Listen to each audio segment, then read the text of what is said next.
ठीक है बच्चों, यहाँ फिर एक बार और कोएक्सियल प्लेन के लिए मैंने क्या बोला कि अगर तीन प्लेन कोएक्सियल है तो वो तीनों एक लाइन से पास करेगा। ठीक है, इस केस में क्या हो जाएगा कि delta, delta one, delta two, delta three ये सारे ज़ीरो हो जाएंगे। पहली बात। दूसरी बात क्या कि किसी भी प्लेन को तुम किसी दो प्लेन्स के सम में रिप्रेजेंट कर सकते हो, और इस केस में इन्फिनाइटली मेनी सॉल्यूशन होगा। वन पैरामीटर में सिस्टम कंसिस्टेंट होगा। ठीक है, और कोएक्सियल प्लेन को हम कैसे पहचानेंगे कि तीन प्लेन्स है वो कोएक्सियल है। तो पहली बात क्या होगा कि उसको पहचानने का क्या तरीका, बात को सुनो ध्यान से।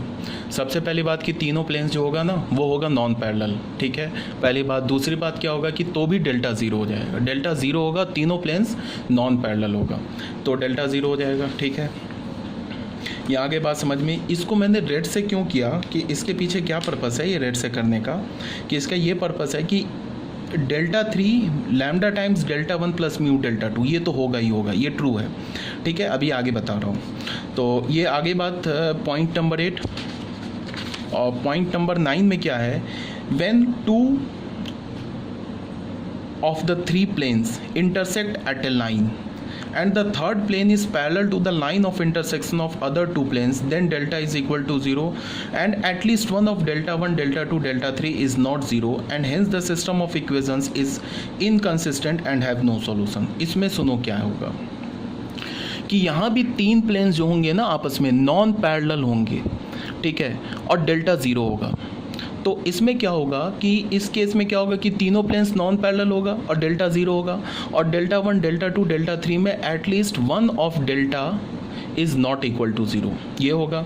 इसमें सिस्टम ऑफ इक्वेशन इनकंसिस्टेंट होगा और उसका कोई सॉल्यूशन नहीं होगा। मतलब तुम ऐसे समझो, ये पहला प्लेन, ये दूसरा प्लेन ऐसे कट कर गया, तो ये जो लाइन ऑफ इंटरसेक्शन मिला ना, ये लाइन ऑफ इंटरसेक्शन, इस लाइन ऑफ इंटरसेक्शन के पैरेलल तीसरा प्लेन हो जाएगा। तो ऑब्वियस ही बात है, मतलब कुछ ऐसा सिनेरियो होगा, वो देखो कुछ इस टाइप का सिनेरियो होगा। एक प्लेन ऐसे, मैं प्लेन को 2D में दिखा रहा हूँ, दूसरा प्लेन ऐसे, यहाँ पे इस प्लेन का लाइन ऑफ इंटरसेक्शन आ जाएगा, 2D में बता रहा हूँ, और तीसरा प्लेन ऐसे हो जाएगा। मतलब इस दो प्लेन का ये लाइन ऑफ इंटरसेक्शन जो आया उसके पैरेलल हो गया तीसरा प्लेन। इस केस में डेल्टा हमारा ज़ीरो होगा, और ये जो तीन प्लेन्स है ना, ये प्लेन 1, ये प्लेन 2 और ये प्लेन 3, ये तीनों प्लेन्स नॉन पैरेलल होगा, डेल्टा ज़ीरो होगा and any one of delta i is not equal to zero, और कोई भी delta one, delta two, delta three में से कोई भी एक नॉन ज़ीरो होगा। ये बात क्लियर है। अब इसको हम कैसे पहचानेंगे कि ये वाला केस है या दो प्लेन, पहला प्लेन, दूसरा प्लेन और तीसरा प्लेन का जो लाइन ऑफ इंटरसेक्शन ये है, इसी से तीसरा प्लेन पास कर रहा है, ये कैसे पहचानेंगे? इसमें और इसमें डिफरेंस क्या होगा? इस केस में डेल्टा ज़ीरो होगा और डेल्टा आई भी ज़ीरो होगा। ठीक है, और इस केस में ये प्लेन हमारा कोएक्सियल प्लेन हो जाएगा। एक प्लेन ऐसे, दूसरा प्लेन ऐसे, तीसरे प्लेन का ये लाइन ऑफ इंटरसेक्शन इसी से तीसरा पास कर रहा है, तो ये कोएक्सियल प्लेन हो जाएगा। इसका ये कंडीशन है। इस केस में इन्फिनाइटली मेनी सॉल्यूशन होगा, कंसिस्टेंट होगा, और सिस्टम ऑफ इक्वेशंस कंसिस्टेंट होगा, और infinitely many solution one parameter में होगा। इस केस में इनकंसिस्टेंट होगा, डेल्टा ज़ीरो के इक्वल हो जाएगा, तीनों प्लेन्स आपस में नॉन पैरेलल होगा। इस केस में क्या होगा कि किसी भी दो प्लेन के लाइन ऑफ इंटरसेक्शन के पैरेलल तीसरा प्लेन हो जाएगा। इस केस और इस केस को कैसे पहचानेंगे कि ये केस है या ये केस है, वो तुम्हें बताया जा रहा है कि इस केस में क्या होगा कि जो हमारा D3 होगा वो किसके इक्वल होगा? Lambda times D1 plus mu times D2 के इक्वल होगा। इस केस में क्या होगा, जो हमारा D3 होगा वो नहीं इक्वल होगा lambda times D1 plus mu times D2 के। यही पहचानने का तरीका है।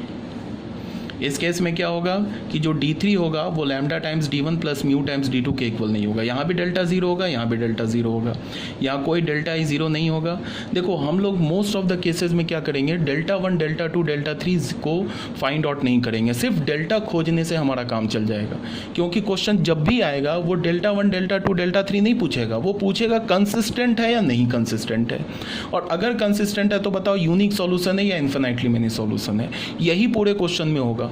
तो हमें मोस्टली 99% केसेस में डेल्टा 1, डेल्टा 2, डेल्टा 3 खोजने की ज़रूरत ही नहीं है, हमें सिर्फ डेल्टा ही से पता चल जाएगा। मान लो कि हमें डेल्टा ज़ीरो मिल गया, और फिर मान लो कि ये प्लेन कैसे दिखेगा, मान लो हमें डेल्टा ज़ीरो मिल गया, तो या तो ये केस हो सकता है या तो ये केस हो सकता है। अगर हमने 3 प्लेन का हमारे पास इक्वेशन गिवन है और हमने तीनों प्लेन को देखा तो हमें क्या पता चला कि तीनों प्लेन्स नॉन पैरेलल हैं, फिर हमने डेल्टा कैलकुलेट किया तो हमें डेल्टा 0 मिल गया। तो या तो ये पॉसिबिलिटी होगी या तो ये पॉसिबिलिटी होगी। अब ये पॉसिबिलिटी ये कैसे पता चलेगा? इससे। अब ये पॉसिबिलिटी ये कैसे पता चलेगा? इससे। आ रही है बात समझ में? यही डिफ्रेंशिएट करेगा कि ये केस है या ये केस है। ये कब बोल रहा हूँ? जब तीनों प्लेन्स नॉन पैरेलल होगा फिर भी डेल्टा 0 हो जाएगा, तब की बात कर रहा हूँ मैं। ठीक है, तो यहाँ पे ये लिखा हुआ है when two of the three planes intersect at a line and the third plane is parallel to the line of intersection of other two planes, then delta 0 and at least one of delta 1, delta 2, delta 3 is not 0 and hence the system of equation is inconsistent and have no solution। देखो बच्चे यहाँ क्या होगा, ये मान लो ये P1 plane है, ये P2 प्लेन है, ध्यान से सुनो, और इन दोनों प्लेन के लाइन ऑफ इंटरसेक्शन पे एक हमने P4 प्लेन बना दिया। ठीक है, अब ये जो हमारा P3, ये P3 प्लेन क्वेश्चन में नहीं गिवन है, सॉरी P4 प्लेन क्वेश्चन में गिवन नहीं है। हमारे पास तो प्लेन P1 है, प्लेन P2 है, प्लेन P3 है। हमने क्या बोला कि P1 और P2 प्लेन जो है ये आपस में जिस लाइन ऑफ इंटरसेक्शन से पास कर रहा है उससे हमने एक प्लेन बना दिया। अब जो ये P4 प्लेन के पैरेलल हो गया ये P3 प्लेन। ठीक है, तो इनफैक्ट क्या हो गया कि P1 और P2 के लाइन ऑफ इंटरसेक्शन के पैरेलल हो गए P3 प्लेन। अब तुम P4 प्लेन और P3 प्लेन को देखो, P4 प्लेन और P3 प्लेन तो आपस में पैरेलल हो गया। ठीक है, तुम पहले देखो P4 प्लेन क्या है, P1 और P2 के लाइन ऑफ इंटरसेक्शन से पास कर रहा है, तो P4 को तुम क्या कर सकते हो, P1 और P2 के टर्म्स में लिख सकते हो। तो P4 को हमने बोल दिया lambda times P2 plus mu times P1। फिर यहाँ पे हमने लैम्डा, यहाँ P2 प्लेन रखा, यहाँ पे हमने म्यू, यहाँ पे हमने P1 प्लेन रखा। फिर हमने क्या किया, एक्स वाई या जेड को बाहर निकाल लिया। ठीक है, तो ये हमें इक्वेशन मिल गया। अब ये प्लेन और ये P4 का हमें इक्वेशन मिल गया, P4 प्लेन का इक्वेशन मिल गया। अब फिर P3 प्लेन हमने ले लिया, ये P3 प्लेन है। अब ये जो P3 प्लेन है और ये P4 प्लेन है ये आपस में पैरेलल है, तो पैरेलल होगा तो ये कंडीशन आ जाएगा, x का कोफिशिएंट अपॉन यहाँ के x का कोफिशिएंट, फिर यहाँ से y का कोफिशिएंट अपॉन यहाँ से y का कोफिशिएंट इक्वल होगा, यहाँ से z का कोफिशिएंट अपॉन यहाँ से z का कोफिशिएंट इक्वल होगा, और यहाँ से कांस्टेंट टर्म और यहाँ से कांस्टेंट टर्म इक्वल नहीं होगा। ठीक है, अब मैंने डेल्टा लिखा। डेल्टा क्या होता है, A1 B1 C1 A2 B2 C2 A3 B3 C3। A3 B3 C3 का वैल्यू हमने कैसे कैलकुलेट कर लिया, इसको हमने अल्फ़ा बोल दिया, इस 3 टर्म्स है ना, इसको हमने इक्वल कर दिया, मान लो अल्फ़ा के इक्वल कर दिया। यहाँ से हमें A3 का वैल्यू क्या मिलेगा, lambda alpha A2 plus lambda mu A1, यहाँ हमने डाल दिया। इसी तरह से B3 का वैल्यू निकाल लिया, इसी तरह से हमने C3 का वैल्यू निकाल लिया। अब फिर इस डिटर्मिनांट को देखो, ये जो डिटर्मिनांट है ये 2 एलिमेंट के टर्म्स में रिप्रेजेंट है ना। तो हमने क्या किया, इसको 2 डिटर्मिनांट के टर्म्स में लग करके अल्फ़ा और लैम्डा को बाहर कर दिया। तो फिर यहाँ से क्या हो गया, हमें R1 और R2 आइडेंटिकल हो गया, इसका वैल्यू 0। यहाँ से क्या हो गया, हमें R1 R3 आइडेंटिकल हो गया, इसका वैल्यू 0, तो डेल्टा का वैल्यू 0। ठीक है, अब हमने क्या किया कि ये तो अल्फ़ा इसको हमने मान रखा है, A3 को यहाँ से हमने क्या किया, A3 को लिख लिया अल्फ़ा के टर्म्स में, अल्फ़ा लैम्डा म्यू अल्फ़ा के टर्म्स में, B3 को लिख लिया, C3 को लिख लिया। यहाँ से हमने क्या बोला, लैम्डा अल्फ़ा को बीटा बोल दिया और म्यू अल्फ़ा को गामा बोल दिया, तो हमें A3 B3 C3 ऐसे मिल गया।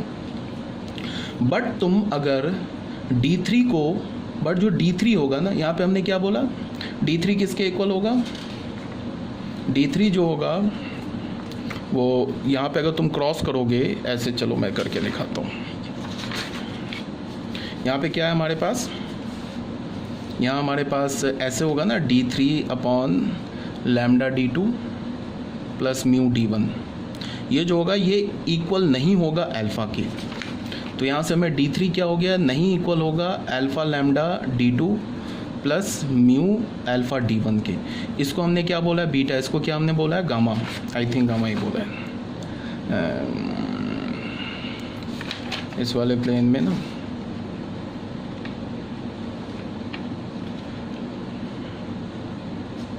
ठीक है, इसमें हमने इसको हाँ अल्फ़ा बोला है, इसको 1 मिनट 53 52 सॉरी मैं 1 प्लेन उठा लिया, इसको हमने गामा ही बोला है ना। ठीक है, यहाँ पे देख लो, उसके बाद सॉरी यहाँ पे हमने बोला है ना गामा बोला है। ठीक है, तो ये क्या हो गया, और D3 जो हो गया वो नहीं इक्वल हुआ बीटा D2 के प्लस गामा D1 के। मतलब क्या है कि मतलब ये है कि ये वाला जो हमारा कंडीशन है ना, ये वाला कंडीशन ये सेटिस्फाई हो गया। कौन सा कंडीशन?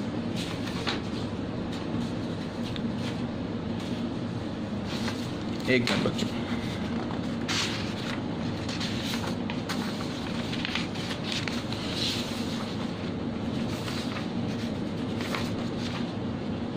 ये वाला जो कंडीशन है ना, सॉरी, ये कंडीशन सेटिस्फाई होगी।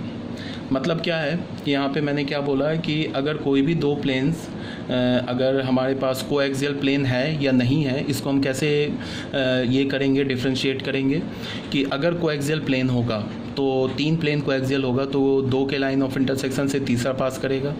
ठीक है, इस केस में क्या होगा, डेल्टा 0 के इक्वल होगा और डेल्टा आई भी 0 के इक्वल होगा। ठीक है, और हमारा सिस्टम ऑफ इक्वेशन कंसिस्टेंट होगा और इन्फिनाइटली मेनी सॉल्यूशन होगा। ठीक है, और अगर किसी भी दो प्लेन के लाइन ऑफ इंटरसेक्शन से तीसरा प्लेन पास पैरेलल हो जाए तो इस केस में क्या होगा, तो भी डेल्टा 0 होगा, any one of delta is not 0 होगा।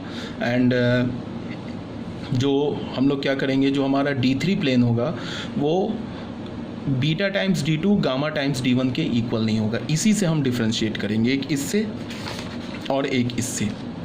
इस दो को केस को, पहला जो केस होगा कोएक्सियल के लिए ये सेटिस्फाई होगा और नॉन कोएक्सियल के लिए ये सेटिस्फाई होगा। ठीक है, इसे तुम याद रखोगे। ठीक है, यहाँ तक का आई थिंक क्लियर होगा।